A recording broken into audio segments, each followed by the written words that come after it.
मित्रांनो, आज आपण सिम्प्लिफाईड बुकमधून चालू घडामोडी अंक 38वा घेत आहोत आणि याआधी आपण पूर्ण मेन टॉपिक सगळे कवर केले. आज आपण राजकीय घडामोडी घेत आहोत. तर व्हिडिओ पूर्ण बघत चला, अर्ध्यातनं सोडू नका, कारण आपल्याला चांगला वेळ भेटला आहे आणि त्याचा वापर करा. ठीक आहे. तर पहिलं आहे नरेंद्र मोदी यांचा विक्रम. इंदिरा गांधी यांचा विक्रम मोडून नरेंद्र मोदी यांचा जास्त काळ झालेला आहे पंतप्रधान या पदावर. तर भारताचे पहिले पंतप्रधान होते जवाहरलाल नेहरू. तर यांचा काळ आहे 16 वर्ष 286 दिवस. तर यांचा कोणीच मोडू नाही शकत. त्यानंतर नरेंद्र मोदी आहे 2 नंबरला. 3 नंबरला आता इंदिरा गांधी आल्या आणि 4 नंबरला मनमोहन सिंग. 1 दिवस मोडला आहे त्यांनी त्यांचा, म्हणजे 40-77 दिवस इंदिरा गांधी होत्या आणि 1 दिवस जास्त नरेंद्र मोदी. आणि आता कुठपर्यंत टिकतात त्यावर अवलंबून आहे. आता जवाहरलाल नेहरूंबद्दल बघितलं तर 16 वर्ष 286 दिवस त्यांचे होते. नरेंद्र मोदी 25 जुलै 2025चा डेटा आहे. तोपर्यंत 11 वर्ष 60 दिवस आणि इंदिरा गांधी 11 वर्ष 59 दिवस. तर मोदी यांच्याबद्दल पाहिलं तर स्वातंत्र्यानंतर जन्मलेले पहिले आणि एकमेव पंतप्रधान, सर्वाधिक काळ पंतप्रधान राहिलेले, बिगर काँग्रेसी, बिगर हिंदी भाषिक, म्हणजे गुजरात राज्यात येता आणि गुजराती भाषा, त्यामुळे राज्यातून सर्वाधिक काळ पंतप्रधान राहिले. पूर्ण 2 टर्म पूर्ण करणारे आणि 2 वेळा बहुमताने निवडून येणारे तो पहिलाच असा व्यक्ती आहे. त्यानंतर एकमेव बिगर काँग्रेसी जवाहरलाल नेहरू यांच्यानंतर एका राजकीय पक्षाचे नेते म्हणून सलग 3 निवडणुका जिंकणारे दुसरे पंतप्रधान आहे. यांचा विक्रम मोडू शकले नाही म्हणून दुसरे. मुख्यमंत्री आणि पंतप्रधान यांच्यामध्ये सलग 6 निवडणुका जिंकणारे एकमेव नेते, म्हणजे गुजरातच्या 3 आणि लोकसभेच्या 3. त्याच्यानंतर महाराष्ट्र विशेष जन सुरक्षा विधेयक 2024. तर कोणाचं आहे? महाराष्ट्राचं आहे. सगळ्यात इम्पॉर्टंट आहे आणि पॉलिटीसाठी राजकीय घडामोडी गरजेच्या असतात. Maharashtra special bill, public security bill 2024. कोणी? देवेंद्र फडणवीस मुख्यमंत्र्यांनी. आणि विधानसभेत मंजूर कधी झालं ही डेट लक्षात ठेवा, 10 जुलै 2025. उद्देश काय होता? तर डाव्या अतिरेकी संघटना किंवा तत्सम गटांच्या बेकायदेशीर कारवाया रोखण्यासाठी. आणि सार्वजनिक सुरक्षा कायदा करणारं महाराष्ट्र कितवं राज्य आहे? तर 5वं आहे. पहिलं कोणतं होतं विचारतील? छत्तीसगड. आणि 4थं ओडिसा, त्यानंतर आहे महाराष्ट्र. तर या कायद्यानुसार बेकायदा संघटनांच्या सदस्यांना 2 ते 7 वर्षांच्या तुरुंगवासाची शिक्षा होणार आहे. किती? 2 ते 7 वर्षांची तुरुंगवासाची शिक्षा. आणि या कायद्यानुसार जर सरकारला वाटत असेल की एखादी व्यक्ती सार्वजनिक सुव्यवस्थेसाठी, राष्ट्रीय सुरक्षेसाठी धोकादायक आहे, तर त्या व्यक्तीला कोणत्या आरोपाशिवाय ताबडतोब ताब्यात घेतले जाऊ शकते. आमच्या इथे आता एका व्यक्तीला तसंच ताब्यात घेतलं आहे आणि 1 वर्षासाठी त्याला अटक म्हणजे स्थानबद्ध ठेवलेलं आहे, कारण आता दिवाळी येते, त्याने काही त्रास नको द्यायला त्यामुळे. त्यानंतर गुन्हे दाखल करण्याची परवानगी DIG रँकचा अधिकारी करू शकतो. आणि तपास, पोलीस उपनिरीक्षक, आरोपपत्र, अतिरिक्त पोलीस महासंचालक दर्जाचा अधिकारी. त्यानंतर कोणाच्या अध्यक्षतेखाली समिती होती? तर चंद्रशेखर बावनकुळे. या विधेयकासाठी कोणाच्या अध्यक्षतेखाली समिती? तर चंद्रशेखर बावनकुळे, लक्षात ठेवा. उपराष्ट्रपती जगदीप धनखड यांनी राजीनामा दिलेला आहे आणि भारताचे ते 14वे उपराष्ट्रपती होते. कलम 67 अंतर्गत राष्ट्रपती द्रौपदी मुर्मू यांच्याकडे त्यांनी राजीनामा दिला आहे आणि आता त्यांच्या जागेवर सुब्रमण्यम आहे. तर आता ते राजीनामा देणारे 3रे व्यक्ती आहे. पहिले होते VV गिरी, 2 नंबर व्यंकटरमण, 3 जगदीप धनखड. आता त्यांच्याबद्दल आपण अल्प परिचय पाहिला तर ते राजस्थानचे BSc LLB, राजकीय पक्ष भारतीय जनता पार्टी. वकील म्हणून त्यांनी 1979मध्ये नोंदणी केली. 1990मध्ये राजस्थान हायकोर्टचे ते वरिष्ठ वकील होते. आणि लेटेस्ट जर पाहिलं तर 2019 ते 2022 पश्चिम बंगालचे ते राज्यपाल होते. आणि भारताच्या उपराष्ट्रपतीबद्दल पाहिलं तर कलम 63 to 70 येतं. शपथ पाहिलं तर 69 येतं. त्यानंतर पदावरनं दूर 67A येतं. आणि जर राष्ट्रपतीचं पाहिलं तर 61 नुसार महाभियोगच्या प्रक्रियेद्वारे त्यांना काढलं जातं. त्यानंतर हे राज्यसभेचे पदसिद्ध सभापती असतात. उपराष्ट्रपती पण असतात, राज्यसभेचे पदसिद्ध सभापती पण असतात. निवड आहे संसदेच्या 2 सभागृहांच्या सदस्यांचा समावेश असलेल्या इलेक्टोरल कॉलेजियमद्वारे.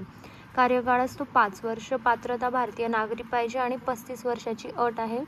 त्यानंतर शपथ त्यांना राष्ट्रपती देतात. 4 जणांची राज्यसभेवर निवड करण्यात आली आहे. त्यामधलं इम्पॉर्टंट आपल्याला महाराष्ट्राचा व्यक्ती आहे. महाराष्ट्राचे उज्ज्वल निकम, ज्येष्ठ विधिज्ञ. तर केंद्रीय गृह मंत्रालयाने 12 जुलै 2025ला 4 जणांची राज्यसभेवर खासदार म्हणून निवड करण्यात आल्याची अधिसूचना प्रस्तुत केली.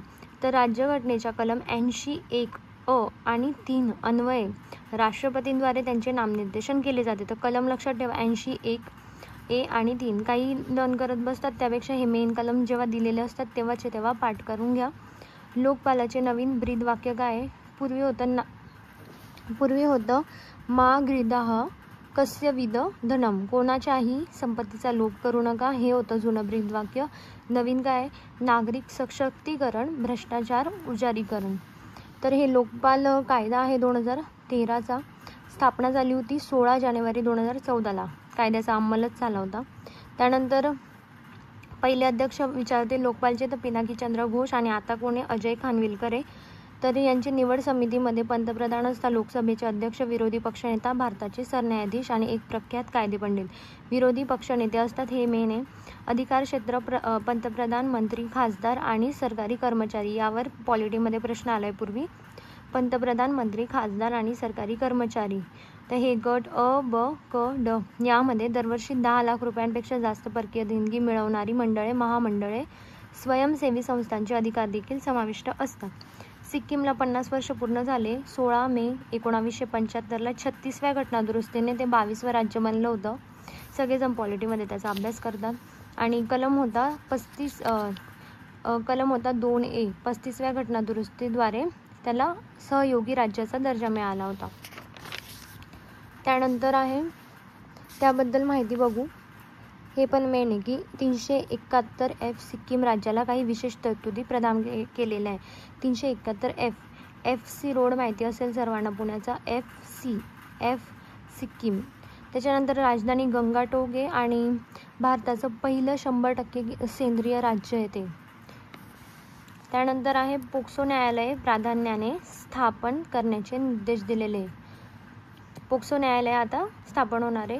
तर हा काय आपण ते बघू. तर पोक्सो कायदा 2012चा आहे. यामध्ये 18 वर्षाखालचे जे असतात ना मुलं, तर लैंगिक शोषण, लैंगिक छळ आणि पोर्नोग्राफीपासून मुलांचं संरक्षण करायचं हे त्याचं उद्दिष्ट आहे. मंत्रालय येतं महिला व बालविकास मंत्रालय आणि अंमलबजावणी 14 नोव्हेंबर 2012ला झाली होती बालदिनाच्या वेळेस. पोक्सोचा जर फुल फॉर्म पाहिला तर protection of children against sexual offence, लैंगिक गुन्ह्यांपासून बालकांचं संरक्षण. तर पहिले पोक्सो न्यायालय कुठे तर विचारलं तर सांगायचं गोवा 2013मध्ये. सुधारणा 2019मध्ये केली आणि अंमलबजावणीवर लक्ष राष्ट्रीय बाल हक्क संरक्षण आयोग करतो. त्यानंतर राजभाषा विभागाला 50 वर्ष पूर्ण झाली आहे. केंद्रीय गृह मंत्रालयाच्या अंतर्गत येतं हे. आणि सुवर्ण महोत्सव होता 50 वर्ष पूर्ण झाली आहे. तर 26 जून 1975ला या विभागाची स्थापना झाली आहे. आणि 2025मध्ये हैदराबाद येथे दक्षिण संवाद नावाचा कार्यक्रम आयोजित करण्यात आला. तर दक्षिण संवाद नावाचा कार्यक्रम कुठे तर हैदराबादमध्ये 2025ला. आणि राजभाषा संदर्भात महत्त्वाचे मुद्दे जर पाहिले तर हिंदी ही राष्ट्रभाषा नसून भारताची राजभाषा आहे. आपल्याला बऱ्याचदा लाईन्स येतात की हिंदी ही राष्ट्रभाषा आहे, तर ते चुकीचं आहे. ही भारताची राजभाषा आहे. आणि कलम जर पाहिले 343 ते 351. 343 1, 2 कशासाठी आहे तर एक आहे हिंदी ही राजभाषा आहे. त्यानंतर 2मध्ये इंग्रजी 15 वर्ष सहयोगी राजभाषा म्हणून कायम राहील. दुसऱ्यामध्ये इंग्रजीबद्दल दिलं आहे. तिसऱ्यामध्ये राज्य केंद्राचं संवादासाठी वापरली जाणारी भाषेचं दिलं आहे. त्यानंतर 347मध्ये लोकसंख्येने जर मागणी केली, खूप जणांनी सांगितलं की आमची अधिकृत भाषा पाहिजे, तर तिला मान्यता भेटेल दुसऱ्यामध्ये. त्यानंतर आहे 348. 2-2च्या ह्याच्याने लक्षात ठेवत चालायचं. 348 हे सर्वोच्च न्यायालय, उच्च न्यायालयाचं कामकाज कायदे आणि त्याच्यासाठी इंग्लिश भाषा राहील. त्यानंतर 351 आहे संस्कृत व इतर भाषांतील शब्दसंग्रह आत्मसात करून हिंदीच्या प्रसाराला चालना देणं आणि समृद्ध करण्याचे निर्देश. हिंदीसाठी 351. त्यानंतर आहे राष्ट्रीय आणीबाणीला 50 वर्ष. राष्ट्रीय आणीबाणी सिक्कीम दोघांना 50 वर्ष पूर्ण झाली आहे. त्यानंतर राजभाषेला 50 वर्ष झाली आहे. तर 2024मध्ये भारत सरकारने 25 जून हा दिवस संविधान हत्या दिन म्हणून घोषित केला. 2024मध्ये संविधान हत्या दिन. तर का तर 25 जून 1975ला राष्ट्रीय आणीबाणी लागू केली होती. तर 25 जून 2025ला काय झालं आहे 50 वर्ष पूर्ण झाली आहे. मग त्यामुळे मागच्याच वर्षी 25 जून हा संविधान हत्या दिन. तर कधी 2024ला. आणीबाणीबद्दल पाहिलं तर कालावधी होता तेव्हा 25 जून 1975 ते 21 मार्च आणि ही राष्ट्रीय आणीबाणी कलम 352 अंतर्गत होती. त्यानंतर हिच्यामध्ये चेंजेस 1976च्या घटनादुरुस्तीने केले होते. 76 का 78 44वी घटनादुरुस्तीने. आणि हे बघा, त्यानंतर हे कारण काय दिलं होतं की अंतर्गत अशांतता घोषणा फखरुद्दीन अली अहमद या राष्ट्रपतींनी केली होती इंदिरा गांधी सरकारच्या टायमाची ही. तर त्यांनी मिनी कॉन्स्टिट्यूशन पण बनवलेलं आहे. पार्श्वभूमी अलाहाबाद उच्च न्यायालयाने 12 जून 1975ला निवडणूक गैरव्यवहारामुळे इंदिरा गांधींची निवडणूक अवैध घोषित केली होती. आय थिंक या रागाने मग त्यांनी आणीबाणीच घोषणा करून दिली. जयप्रकाश नारायण यांच्या नेतृत्वाखाली मोठे आंदोलन झाले होते तेव्हा, आणि राजकीय अस्थिरता निर्माण झाली आणि पंतप्रधानांच्या राजीनाम्याची मागणी झाली होती. मग तेव्हा परिणाम काय झाला होता तर बघा, 42वी घटनादुरुस्ती मिनी कॉन्स्टिट्यूशन 1976ची गोष्ट आहे. तर कलम 14, 19, 21, 22 अंतर्गत मूलभूत हक्क निलंबित करण्यात आले होते त्या टायमाला. आत्ताच्या टायमाला पाहिलं तर त्यामध्ये चेंजेस करण्यात आले 44वी घटनादुरुस्तीने, आणि हे अंतर्गत मूलभूत हक्क निलंबित करण्याचा पण रद्द झालेलं आहे. वृत्तपत्रावर सेन्सॉरशिप लादण्यात आली होती आणि विरोधी पक्षांचे नेते कार्यकर्त्यांचे 1971च्या मिसा अंतर्गत तुरुंगात टाकण्यात आले होते त्या टायमाला. आणि संजय गांधी यांच्या नेतृत्वाखाली सक्तीची नसबंदी मोहीम राबवण्यात आली होती. मिनी कॉन्स्टिट्यूशन म्हणून ओळखलं जाणारं 42वी घटनादुरुस्ती 1976 हे लक्षात ठेवा. त्यानुसार न्यायपालिकेचे अधिकार कमी करण्यात आले आणि मूलभूत कर्तव्य जोडण्यात आले होते त्या टायमाला, आणि समाजवादी धर्मनिरपेक्ष असे शब्द जोडण्यात आले. त्यानंतर एकात्मता पण होता. आणीबाणीनंतर काय झालं होतं तर 1977च्या निवडणुकीत काँग्रेसचा पराभव झाला आणि जनता पक्ष सत्तेमध्ये आलं. मग 1978ला 44वी घटनादुरुस्ती केली आणि अंतर्गत अशांतता हे शब्द काढले आणि सशस्त्र बंड हे शब्द टाकण्यात आले. त्यानंतर संक्षिप्त घडामोडीमध्ये इम्पॉर्टंट आहे की पेसाच्या अंमलबजावणीत मध्य प्रदेश अव्वल आलेला आहे. विचारतील कोण आहे अव्वल, तर मध्य प्रदेश हे अंमलबजावणी पेसाची जर पाहिली तर 24 डिसेंबर 1996ला झाली आहे. आणि कोणत्या कलमाअंतर्गत आहे तर 243M4B अनुसूचित क्षेत्रासाठी विशेष तरतुदी करण्याला परवानगी, आणि उद्देश आहे आदिवासी भागातील ग्रामसभांना आदिवासी हितांचं रक्षण करण्यासाठी सक्षम करतं पेसा. तर बिहार हे पहिलं राज्य आहे कमी मतदार असलेलं, 1200पेक्षा कमी मतदार असलेलं बिहार हे देशातलं पहिलं राज्य आहे. त्या टायमाला जेव्हा मतदान घेतलं गेलं होतं तेव्हा मतदान केंद्रांवर 1200पेक्षा कमी मतदार होते, म्हणजे ठिकठिकाणी त्यांनी मतदान केंद्र उभे केले होते जास्त गर्दी नको व्हायला त्यामुळे. त्यानंतर महाभियोगाची प्रक्रिया कोणावर आहे तर अलाहाबाद हायकोर्टचे न्यायमूर्ती यशवंत वर्मा यांच्यावर झाली आहे. त्यानंतर बिहार स्वीप आयकॉन, तर निवडणूक आयोगाने अभिनेत्री नीतू चंद्रा आणि क्रांती प्रकाश झा यांची बिहार स्वीप आयकॉन म्हणून नियुक्ती केली. तो कोणाची केली आहे? नीतू चंद्रा आणि क्रांती प्रकाश झा. त्यानंतर UK मतदाराचं वय आता 18वरून 16 करण्यात आलं आहे. तर कोणत्या देशात? UK. आणि स्कॉटलँड आणि वेल्समध्ये मतदानाचं वय 16 आणि 17 आहे. हे पण लक्षात ठेवा. 16-17 कुठे तर 16 स्कॉटलँड, वेल्समध्ये 17, आणि आता 18वरून 16 कोण करत आहे? United kingdom. त्यानंतर आहे मकोका सुधारणा कायदा. तर महाराष्ट्र संघटित गुन्हेगारी नियंत्रण कायद्यामध्ये सुधारणा करणारं विधेयक 14 जुलै 2025ला मंजूर केलं आहे. आणि हा कायदा काय तर ड्रग्सच्या बाबतीमध्ये हा कायदा 1985 अंतर्गत गुन्हे दाखल केले जात होते या कायद्यामध्ये. मकोका कायदा लक्षात ठेवा. त्यानंतर आहे महिला आरक्षणासाठी अधिवास अनिवार्य केलेला आहे. तर बिहार राज्याचं आहे ते. बिहार राज्यामध्ये काय झालं आहे तर राज्य सरकारच्या नोकऱ्यांमध्ये महिलांना 35% आरक्षण दिलं आहे. आणि यापूर्वी राज्य सरकारने 2016मध्ये आणलेल्या आरक्षण धोरणाचा लाभ बिहार बाहेरील महिलांनाही होऊ शकत होता, पण आता काय केलं आहे? अधिवास अनिवार्य केला आहे बिहारने. त्यानंतर विशेष सखोल फेर तपासणी. बिहारमध्ये विशेष सखोल फेर तपासणी सुरू केली आहे. तर कोणत्या राज्यात? तर बिहारमध्ये निवडणुकांसाठी. त्यानंतर ULB अध्यक्षांची परिषद कुठे झाली? पहिली राष्ट्रीय परिषद हरियाणातील गुरुग्राम मानेसर. हरियाणातील गुरुग्राम मानेसरमध्ये ULB अध्यक्षांची पहिली परिषद. तर याची भूमिका थीम काय होती? संवैधानिक लोकशाही आणि राष्ट्र उभारणी बळकट करण्यात शहरी स्थानिक संस्थांची भूमिका.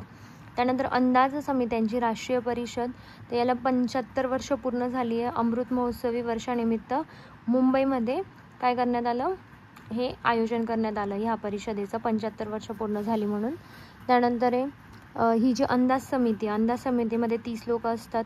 आपण अभ्यास करतो ना पॉलिटी आणि इकॉनॉमिक्समध्ये, अंदाज समिती, लोकलेखा समिती, सार्वजनिक समिती, तर ते हेच आहे. अंदाज समिती 10 एप्रिल 1950ला आली. जॉन मताई समिती होती आणि त्यांच्या शिफारसीने आली.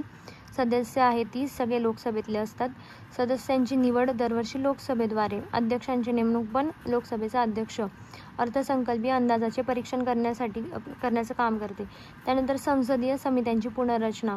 तर लोकसभेचे अध्यक्ष ओम बिर्ला, तर हे भाजपचे खासदार संजय जयस्वाल यांची 25-26च्या अंदाज समितीच्या अध्यक्षपदी नियुक्ती झाली. आता ही जी अंदाज समिती याचे अध्यक्ष कोण आहे तर संजय जयस्वाल. त्यानंतर सार्वजनिक उपक्रम समितीचे अध्यक्ष म्हणून कोणाची झाली तर बैजयंत पांडा. सार्वजनिक उपक्रम. मोबाईल ॲपद्वारे मतदान कुठे तर बिहार हे देशातलं पहिलं राज्य ठरलं जिथे मोबाईल ॲपद्वारे मतदान केलं.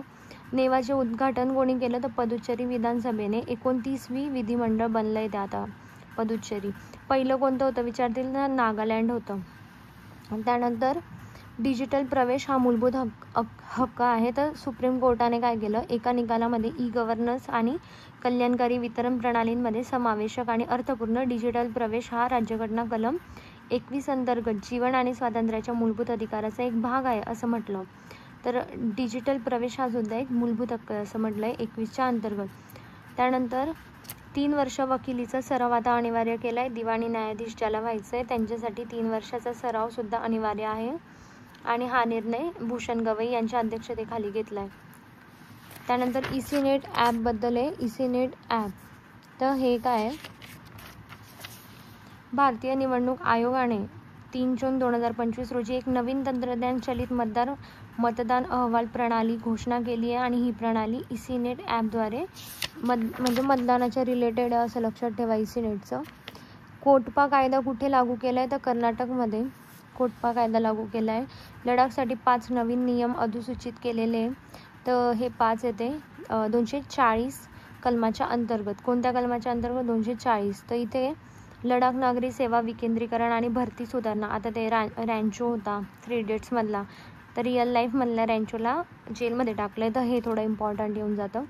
लडाख नागरी सेवा विकेंद्रीकरण आणि भरती सुधारणा नियमन 2025. पहिलं, सरकारी नोकरीमध्ये अधिवास आणि आधारित नोकरी आरक्षणाची सुरुवात करण्यात आली लडाखमध्ये. दुसरं आहे की नागरी सेवा अधिवास प्रमाणपत्राबद्दल आहे. तर तिसरं आहे केंद्रशासित प्रदेश लडाख आरक्षण सुधारणा नियम 2025. आता 10% वगळलं आर्थिकदृष्ट्या दुर्बल घटकांसाठी आणि सार्वजनिक नोकरी आणि व्यावसायिक संस्थांमध्ये जाती आधारित आरक्षण दिलं जाते, ते पण 85% वाढवून. 14 आहे लडाख अधिकृत भाषा नियमन. तर इंग्लिश, हिंदी, उर्दू, भोटी आणि पुर्गी या अधिकृत भाषांना मान्यता देण्यात आली. यावर येऊ शकतं की इंग्लिश, हिंदी, उर्दू, भोटी, पुर्गी. त्यानंतर लडाख स्वायत्त टेकडी विकास परिषदांचा नियम आहे. 1/3 महिलांसाठी जागा तिथे देण्यात येणार आहे. त्यानंतर अनुसूचित जमाती आयोगाच्या स्थापनेला मंजुरी दिली. आता महाराष्ट्रामध्ये पण अनुसूचित जमाती आयोग येणार आहे. त्यानंतर छगन भुजबळ मंत्रिमंडळात 9वी वेळ आहे ते मंत्रिमंडळामध्ये निवडून आलेले. कॅबिनेट मंत्रिपदाची त्यांनी शपथ घेतली आहे, सर्वांना माहीत असेल. पूर्णपणे सौर ऊर्जेवर चालणारी पहिली विधानसभा कुठे तर दिल्ली विधानसभा आहे. त्यानंतर दिल्ली मेट्रो रेल कॉर्पोरेशनने ओखला विहार मेट्रो स्टेशनवर भारतातला पहिला व्हर्टिकल बायफेशियल सोलर प्रकल्प बसवला आहे.